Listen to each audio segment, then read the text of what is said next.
Thomas and Friends, Book 59, Hank the Giant Engine.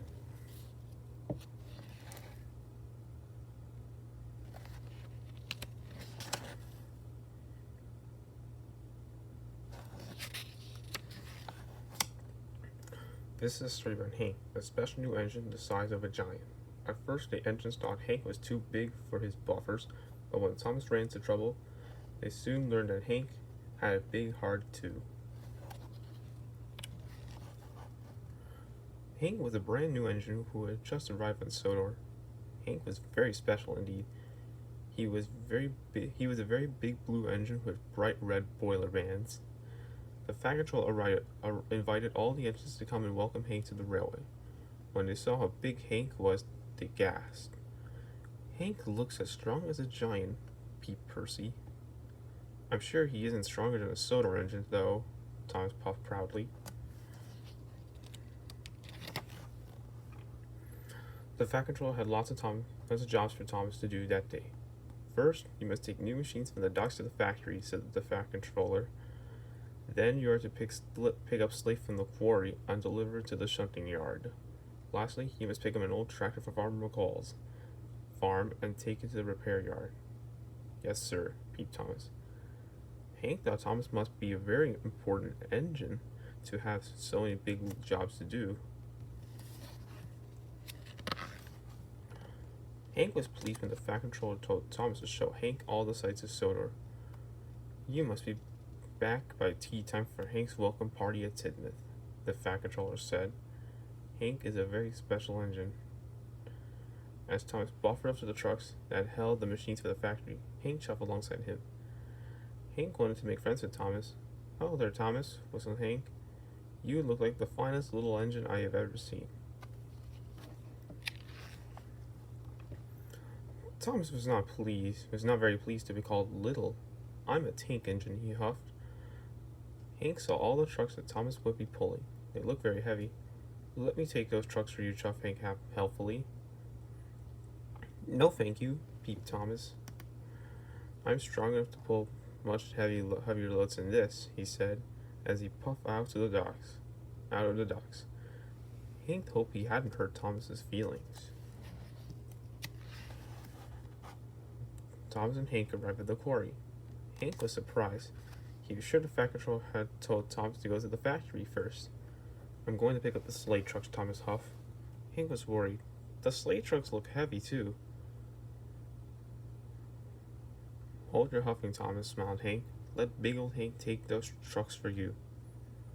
"No, thank you," puffed Thomas politely. "Tank engines can pull very heavy loads." Hank followed Thomas out of the quarry. Thomas was heaving and huffing. Handsome Hank gleamed as he chuffed down the tracks. But poor Thomas was puffing and panting. Hank saw children waving from the bridges. "Hello, Thomas," they called. "Good to see you," Hank whooshed happily. "My, Thomas, aren't you going to whistle hello?" But Thomas didn't have quite enough puff.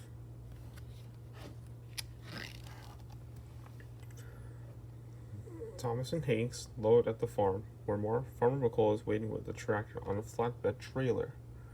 Thomas is almost out of puff. "Hello, Farmer McCall," gasped Thomas. "This is Hank, the new engine on Sodor."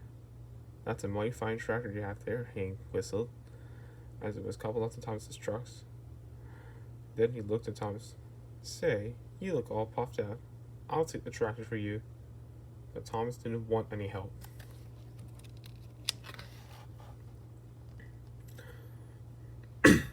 Thomas huffed and puffed, but his wheels hardly turned as he tried to pull away. "Take the pressure off your pistons," Hank whistled kindly. "Couple me up." But Thomas would not let Hank help him. He struggled on crossly. Thomas and Hank passed through a station. Some visitors waved at Thomas, but Thomas had no spare steam to whistle back at them. So Hank blew a loud, long whistle for them both, which made Thomas even crosser. Suddenly, there was trouble. There was a flash and a fizz, a pop and a twang. The loaded train was too heavy for Thomas. He had cracked a cylinder, and couldn't move at all. "Oh no," Thomas moaned. Now the deliveries won't be made, and you won't be back in time for your welcome party, Hank. All because I'm not a really useful engine, or even a very strong one. Hank sighed. He was sad for his new friend. I wanted to show you that I wasn't just a fine little engine, Thomas sneezed softly. I wanted to show you how strong I am, but I need your help now, please. Hank was delighted to help. You give the orders, I'll do the pushing, he puffed. Hank coupled up to Thomas. With Hank shunting the train, they delivered the tracks to the repair yard together. The workmen were sorry to see that Thomas had broken down. Next, Hank and Thomas delivered the shunting shoved into the shunting yards to deliver the slate trucks. I hope you're back on the track soon, Thomas called the yard manager as the trucks were uncoupled. Finally, Thomas and Hank delivered the new machines to the factory. Thank you, Thomas, said the factory manager. The engine's work was done. Hank proudly pushed Thomas all the way to Tidmouth. Thomas and Hank arrived just in time for the welcome party. Thank you, Hank, whistled Thomas. Now all of Soda knows what a strong engine you are. Hank smiled. And I know something too, he said kindly.